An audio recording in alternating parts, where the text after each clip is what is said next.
Hi guys, it's Amy with Aim to Plan, and I am back with another video in my positive psychology series. This one all about signature strengths.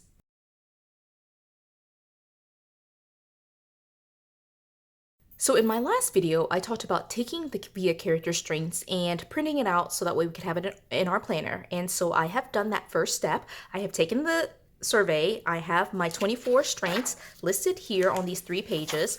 I did print it out, but I'm not quite ready to put it in my planner yet. I did scale it down to 82% so that way it would fit a classic size, but I'm not sure if I want to create a separate section to work through this process in the course of this year, or if I want to just have it be one of my other sections and just be blended in with like my social media or my wellness section. I'm not quite sure yet. So for the time being, I'm just going to work with it on paper. And once I make a decision, I will put it into whatever section I designate. At the moment, I'm thinking I'm going to lean towards putting it into wellness and just having my wellness/mental health section kind of be the place where I put these things. So with that being said, I have taken the VIA character strengths multiple times, and I have been surprised across the several iterations that I've taken it that for the most part, my scores do tend to stay about the same. Like the strengths that are talked about tend to be in the same kind of order. Some things might change around, but mostly they're fairly consistent. And so I think that's really interesting to kind of think about and consider when we're talking about strengths. Why is it that we even cover this, right? Why is it that I'm even here recording a video? How is this related to planning? How is it related to like using our planner as a form of like mental health therapy? Well, it's really, to me, fascinating that a lot of people don't really know what their strengths are. If you ask a person to describe themselves, they may use like personality words to describe themselves, and they might be able to come up with some of these words, but a lot of people find it surprising that some of the things that they didn't mention when they describe themselves are some of their top strengths.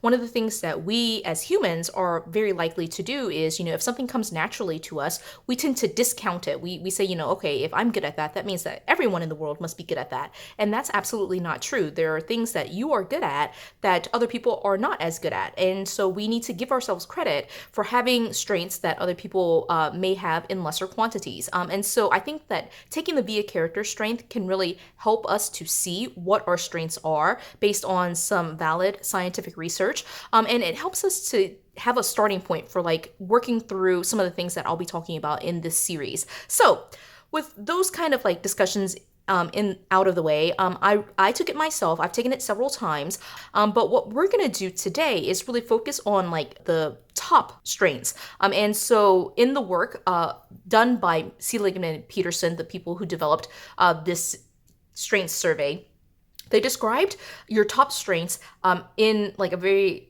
kind of catchphrase type of thing. They call it the signature strengths. Now, signature strengths are defined by some very specific components. And what we're going to be doing today is taking our scores. I'll do it for you with my scores, but hopefully you've already done the test and printed it out for yourself. And you can certainly walk along and see how this should be done with your scores. And we're going to talk about what signature strengths are, how we determine which ones are our top strengths, our signature strengths, and, kind of like make a decision on what we will include as like those signature strengths for us personally.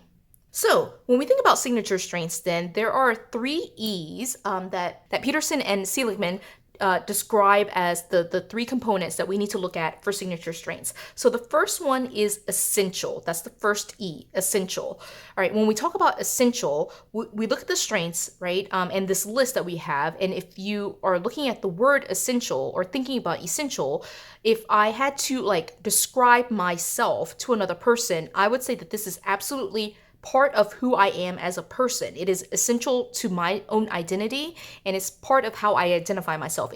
Without this particular strength, I wouldn't be who I am. So it is essential to me as a person. So that's the first one, is essential. The second one is effortless. That's the second E, effortless.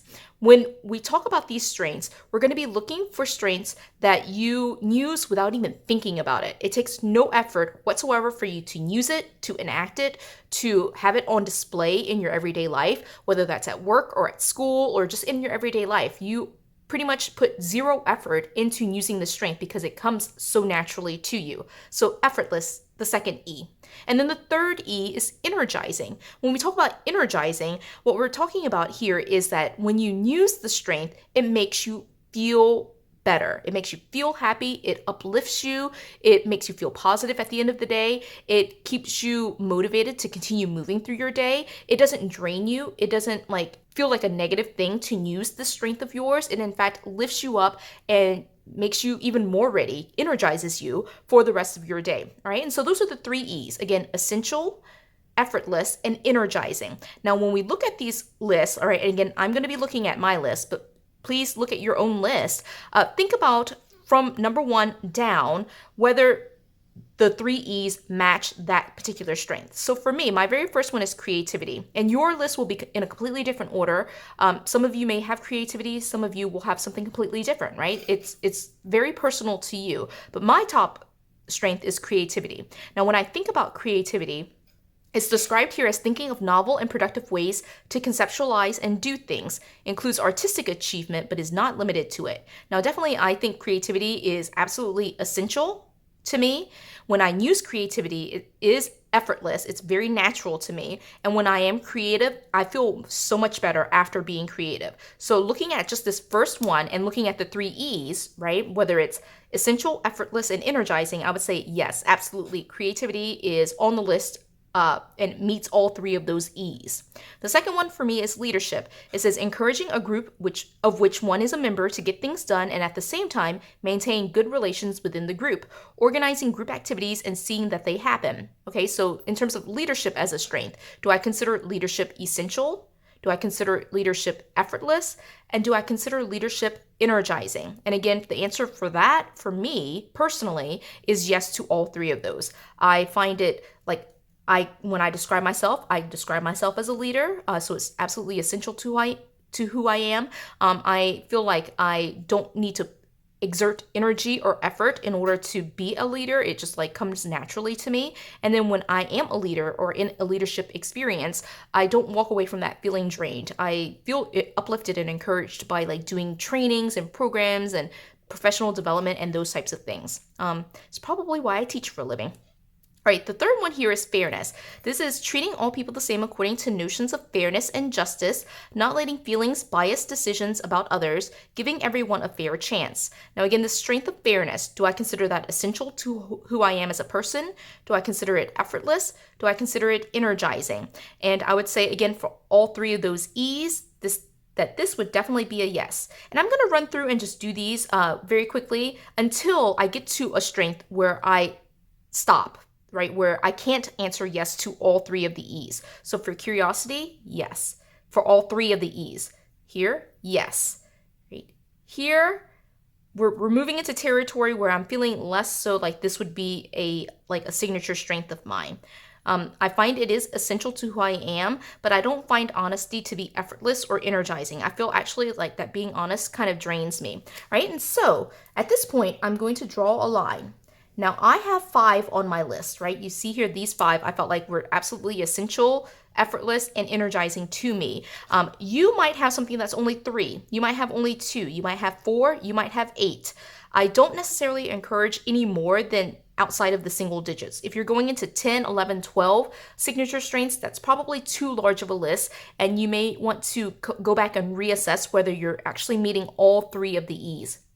Essential, effortless, and energizing. But if you're in the range of 3 to 8, that's a good number. And we're going to be using this list throughout the series to kind of explore ways that we can improve these traits, these signature strengths, and really be able to consolidate and, become more self-aware, consolidate our behaviors, center our values and our life around, kind of enhancing these signature strengths. These are the things that make you, by definition, right? Signature strengths are things that are essential to you. And more than that, these are things that you do effortlessly. So why not take advantage of that and do them more often in our everyday lives, right? Again, I think this series is really important from just a life perspective, because a lot of times we just don't give ourselves credit for these things, right? Before taking this via character strengths, I never really gave myself credit for being creative.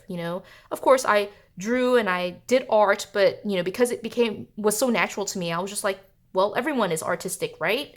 No, no, no. It apparently is not something that everyone is good at. And so, like, being able to give myself credit for that and understand that this is a part of my personality and who I am as a person that not everyone has been really uplifting and, encouraging to me as a person to recognize that there are positive traits about me and strengths that I have that I can offer to other people. So, I think it's really important to know what these are right now. And then as we move through the series, I'll be breaking down each of these, like the next few videos, the next 24, in fact, will be breaking down each of these 24 into like what they are, what they look like, what are some of the behaviors that we can incorporate at a life level, but also like what are some of the things that we could do with our planner that can kind of like enhance these things. And so we're going to be talking a lot about those things in the next few weeks. Now, with that being said, I'm going to cover all 24. Not all 24 are strengths of mine. You can see I only have 5. So I'll be doing research. I hope that you will follow along and do research with me. I think it's important to hear about all 24 and learn about all 24, but obviously the top signature strengths, whatever that number is for you, those are the videos where I feel like if you have something to offer, I would love to hear from you and like hear how you've been creative or whatever your top strength is. Like, what are some of the things that you've done as a planner to be able to incorporate these things into your own life? I would love to hear from you, even in this video, about what your top strengths were, what your signature strengths were. I will be randomly picking the 24 videos and recording them in random order just based on like what sparks my interest at a particular week. So you'll see those videos kind of coming up randomly, but I do try to get these videos out every Friday. That's my goal. And so you'll see those videos come out. And I may or may not, depending on time, have a couple of bonus videos in between during the weeks to kind of talk about, vlog, chat, be more informal with what this might look like on a day-to-day basis. So I hope you're still sticking around, still interested. If you made it this far in the video, congratulations, you did it. I know I can talk quite a bit, but this is a subject that I just love to talk about. So I'm here to chat with you. Let me know if you have any comments, questions, concerns, thoughts, feedback of any sort. Feel free to leave those in the comments and I will respond to them. If you like this video, give it a thumbs up. And if you haven't done so already, subscribe to my channel, follow along with this journey as well as all of my planning. And until the next video, bye guys.